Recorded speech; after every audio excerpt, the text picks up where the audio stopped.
경영이나 경제나 뭐 이런 걸 전공한 사람들은 쉽게 합격할 수 있지 않을까? 아닙니다. 전공은 크게 한 의미가 없다. 학력도 크게 중요하지 않다.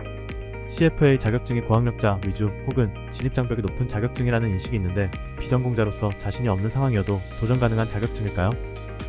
어려운 질문이죠. 사실은 그 CFA 자격증이 반드시 고학력자가 하는 건 아니에요. 누구나 할 수 있죠. 물론 이제 다 대학을 졸업하신 분들이 시험을 치고 이렇게 하는데 이게 학력과 시험에 도전하는 거하고는 사실은 저는 상관이 없다고 생각을 하고, 기본적으로 뭐 어쨌든 대학 정도의 공부를 하신 분들이면 누구나 이 시험을 볼 수 있다. 그렇게 진입장벽이 높지는 않다. 사실은 왜 진입장벽이 높다라고 생각하는 거냐면 내가 합격할 수 있을까, 거기에 대한 자신감이 없기 때문에 내가 이게 진입장벽이 높다 이렇게 생각을 하는데, 합격을 하는 거는 사실은 그 학력하고는 별로 상관이 없는 것 같아요. 본인이 얼마나 열심히 하고 뭔가 좀 간절하게 하냐, 이런 간절함의 차이가 곧 합격을 가져오는 거지, 그렇지 않고서는 합격이 안 된다고요. 예를 하나 들어볼게요. 자, 제가 옛날에 같이 근무했던 직원이 이름만 대도 다 압니다. 업계에서는. 근데 참고로 카이스트까지 졸업을 했습니다. 대학원까지 나왔어요. 카이스트 대학원 고학력이네? 금방 합격하겠지. 근데 이 친구가 CFA 시험을 10년 도전했어요. 10년 동안 걔가 이제 CFA를 도전을 했는데 나중에 엄청 후회를 했어요. 친구가. 왜 후회를 했을까? 왜 후회했을 것 같아요, 여러분 생각하기에는? 너무 오래 걸려서? 진작에 포기할 거예요.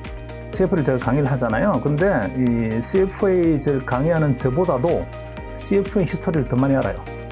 10년 동안 계속 시험 치고 떨어지고 이러다 보니 이렇게 공부하면 안 돼요 부터 시작해서 뭐가 시험에 나와요 이런 것까지 다 껴들고 있단 말이죠. 하지만 떨어졌죠.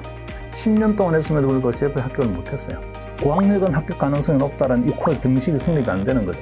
그러니까 사실은 학력은 문제가 아니라고요. 얼마나 간절하냐, 이게 이제 문제지 크게 의미가 관계가 있지 않다 이렇게 생각을 하고, 그리고 이 비전공자라는 개념에 이런 거 생각할 수 있어요. 경영이나 경제나 뭐 이런 걸 전공한 사람들은 쉽게 합격할 수 있지 않을까? 아닙니다. 경영이나 경제를 공부했다는 거 하고요, 시험에 합격하는 거하고는 다른 문제예요. 물론 경영이나 경제를 공부를 했으니까 조금은 익숙한 개념이다 이렇게 생각할 수는 있는데, 그거하고 시험하고는 완전 다릅니다. 시험은 시험에 합격을 하기 위해서 공부를 하는 거라서 누가 좀 더 요령 있게 뭐 효율적으로 공부하냐, 거기에 따라서 합격이 달라지는 거지, 전공은요 사실은 그게 크게 영향을 주지 않는다. 보편적으로 이게 이제 우리가 평균의 오류에 빠지는데, 이런 류의 전공을 하게 되면 합격할 가능성이 높지 않을까 보편적으로 생각을 하는 거죠. 근데 정작 합격한 사람들의 그 전공 한번 이렇게 살펴보게 되면 경영 경제 전공한 사람들 썩 많지 않아요.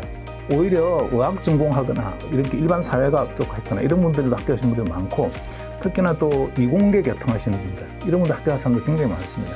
사실은 전공은 크게 한 의미가 없다, 저는 그런 생각이고, 학력도 크게 중요하지 않다.